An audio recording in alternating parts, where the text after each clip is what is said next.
Wait, what? A half-broken space probe with one deaf ear, a twisted neck and a missing golden record cover actually pulled off one of the greatest space missions in human history. Yes, you heard that right. Voyager 2 was basically a total mess right out of the gate, and somehow with patched-up hardware, it toured all 4 giant planets in our solar system, and casually discovered 16 new moons.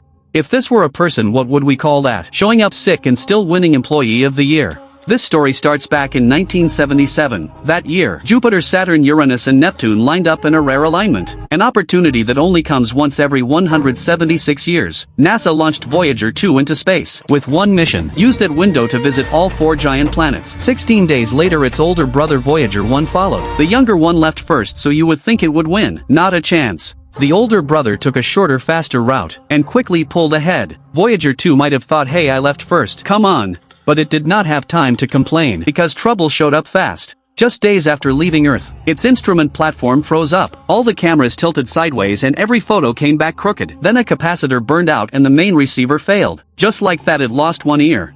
Mission control went silent for a full 72 hours. Some people even suggested maybe we should stop. Instead of risking humanity's most important mission on damaged hardware, maybe give the funding to its brother. Luckily, a scientist named Ed Stone slammed the table and said no, it is our only shot. So, engineers did something incredible, sending commands with a 2.5-hour delay, performing remote surgery from Earth, rewriting flight software, teaching it to listen with one ear, and keep working with a twisted neck.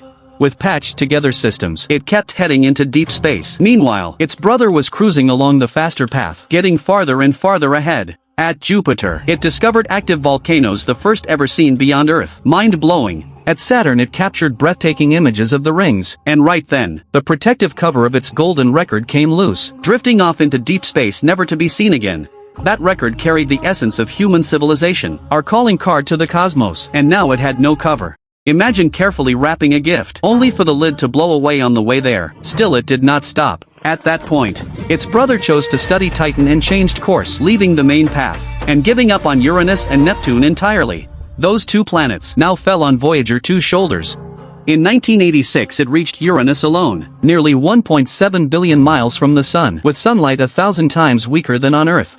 Even stranger, Uranus rotates on its side. Its axis tilted 98 degrees, like it tipped over and never stood back up. Its south pole pointed straight at the Sun. Voyager 2 circled it, discovering 13 dark rings black as coal, and a wildly off-center magnetic field, not even aligned with the planet core, as if someone just tossed a magnet inside at random.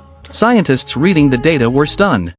In 1989, it reached its final stop, Neptune. With winds over 1,200 miles per hour, the fiercest in the solar system, even the strongest hurricanes would look mild there. It flew past Triton, the coldest known place in the solar system, minus 391 degrees Fahrenheit, and then, it saw something unbelievable. In that frozen world, nitrogen geysers were blasting plumes 5 miles high, like finding a steaming kitchen in Antarctica, where you expected nothing but ice. After Neptune, gravity slung it toward the edge of the solar system. Its brother was already far ahead. Then came the long quiet. The cameras were shut down first to save power, then one instrument after another, like lights slowly turning off.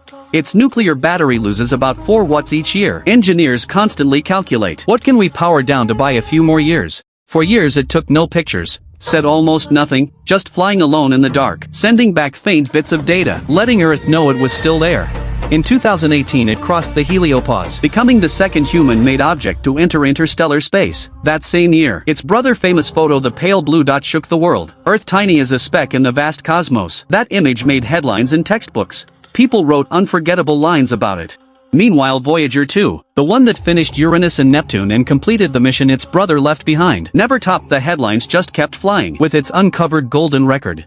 And its one deaf ear, drifting outward at about 9 miles per second.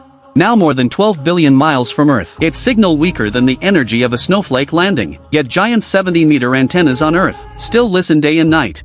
Soon its power will run out. Scientists say it will send one final signal and then fall silent. But it will not stop. There is no drag in space, no finish line. It will keep flying, beyond every boundary of human imagination, into places with no maps. A battered probe with one deaf ear, a crooked neck and a missing record cover, finished the last great views of our solar system, sent back 70,000 images and discovered 16 new moons. And when the last bit of power is gone, it will quietly fade into the stars. It launched first and accomplished more, yet always lived in its brother's shadow. So tell me, does that count as winning?